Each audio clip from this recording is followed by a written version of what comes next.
strategic environment has really changed since the time when you were ambassador, that is the global environment.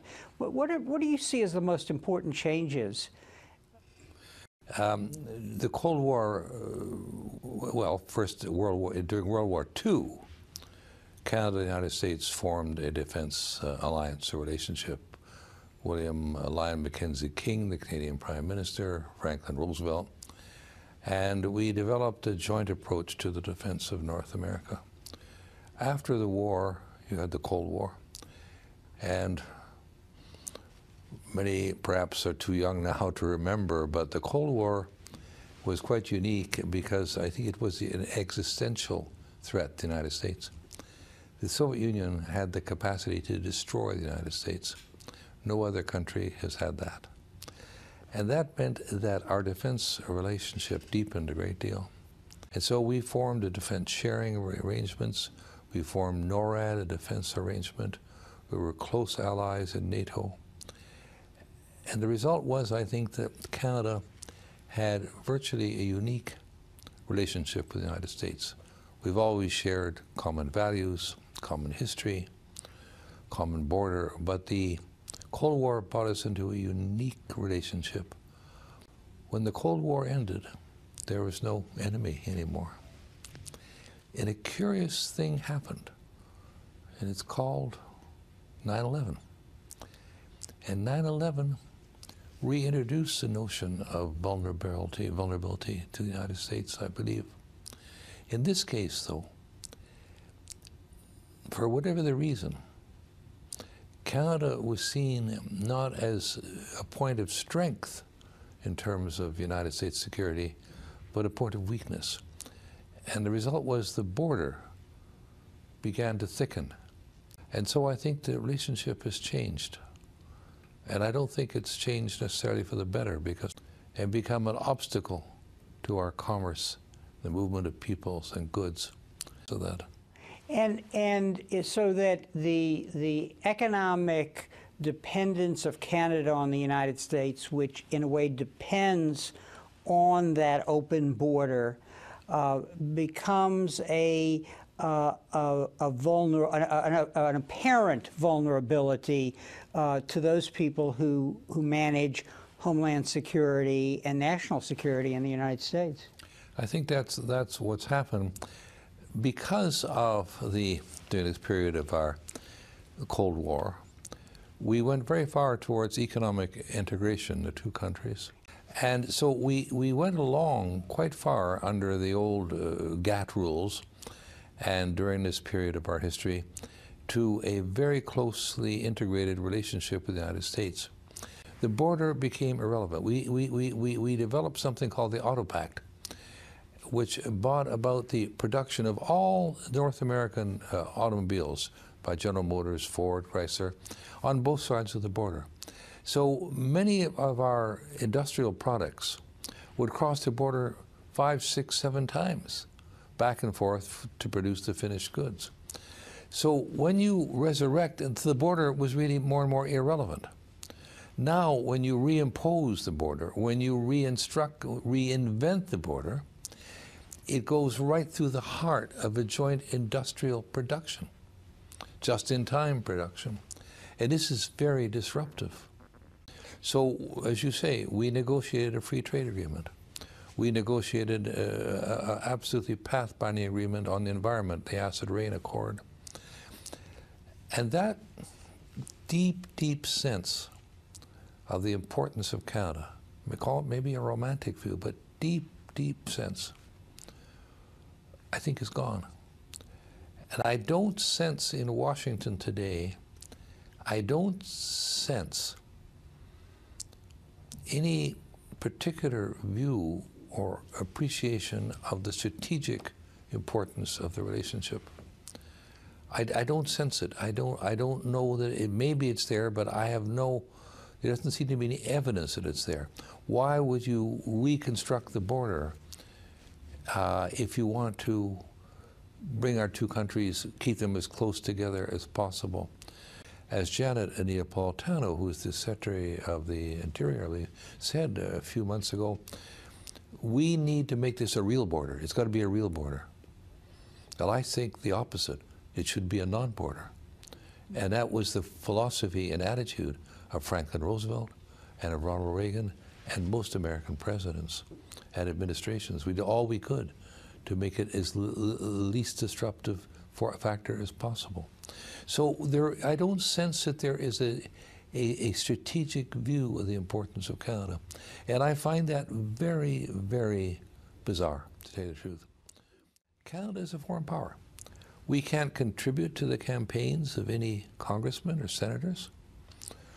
We can't interfere in we can't interfere in the affairs of the United States.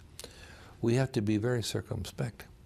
And between the conflict of two special interests, the conflict between a special interest, let's say on foreign forest products, for example, and a foreign government, well, guess who's going to win? In most interests, it's going to be the special interest because of what they contribute. And you, as you know, as an American, not millions, not tens of millions, hundreds of millions are spent on lobbying. And it's never been higher than today. It's absolutely, it's exploded in its significance. Is there an enemy? It's not the Soviet Union, obviously. It's not Russia, it's not China, really. It's terrorism, the terrorists. And there, it didn't have to, it shouldn't be this way. There's no reason our response to terrorism couldn't be, hey, this is a serious threat, obviously, to the United States, to Canada. Why don't we have a joint security perimeter? We've had 60 years of a joint defense. Why don't we just try to create a perimeter around the area of the two countries so that we have control at the outer limits? If you go to Europe, they have the security now at the perimeter. You can go from Lisbon to Athens without going through a security check, as you know. So why can't we do that? Well, instead of doing that, we've been going the other way. And we have intensified the regional nature of our relationship. So what we need here, I think, is some vision, maybe on the part of both our countries. And let me be clear about something. The breakdown occurred after 9/11 under both Republicans, the Bush administration, and now in the Obama administration. So, well, you know, I think 9/11 was the most significant factor in the history of our two countries in the last 50 years or more. And I don't know where it's going to lead at the end or how far. But on your point, when it first occurred, there was a major effort on the part of the administration and Canada to keep things. Remember, during 9/11, the backup for weeks at the border, it was chaos. And we had some strong leadership in both the Bush administration and in the Canadian administration under the Conservatives and the Liberals, the Liberals and the Conservatives. And we developed a concept called smart borders. And we did go some distance to kind of keep the system oiled. I don't know quite, if you ask me to describe what happened after that, but I think what happened is something called Homeland Security, which developed into from a non-existent agency, into perhaps the most powerful agency in Washington today, or so it seems to many. It's a Leviathan, and with a powerful bureaucracy, huge reach, and with a mission: protect the borders of the United States. Well, I say that's the wrong mission. The mission should be protect the borders of North America, and through that, the United States. But they are nationally oriented, and they're oriented to the 49th parallel in terms of Canada and the United States. And that Leviathan grows bigger every day. Now, we introduced something 2 years ago, a new rule, the United States did, came out of the Congress and Homeland Security, that Americans couldn't travel to Canada, couldn't come back from Canada without a passport. And Canadians couldn't enter without a passport. That had an enormous impact. We had gone through hundreds of years and no passport.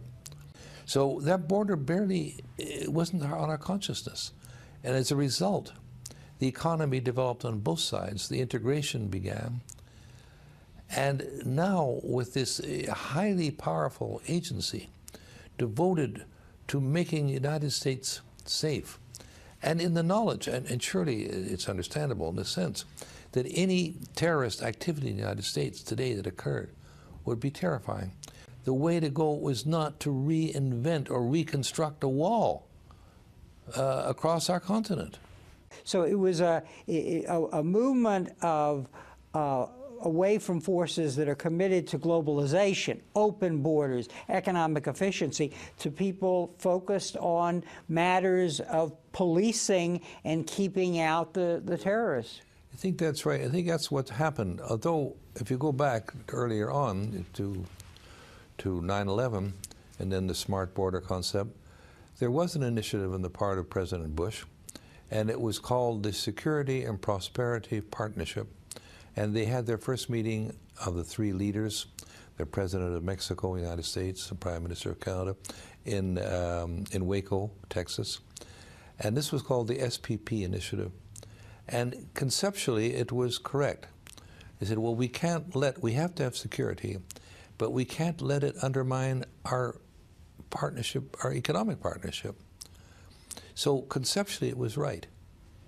But in fact, nothing happened. They met, they talked, they left, they set up committees, the committees met, nothing happened. It lacked, well, it's a very challenging question as to what went wrong, but I think it lacked vision, it lacked top-down leadership, and through the interstices of these processes, there was the creeping control at the border, the creeping security control, the extension to more and more areas, more obstacles, more regulations, more technicalities. In your work as a diplomat, in relating to your own country and to the United States, I think you must have, and you do have, a sense of leadership. And you're saying now we need a strategic vision in the relationship. What are the elements do you see, if we focus on leadership in our country, presidential leadership, what are the requirements to make that happen? Because you would be building something new, and what kind of a leader can do that?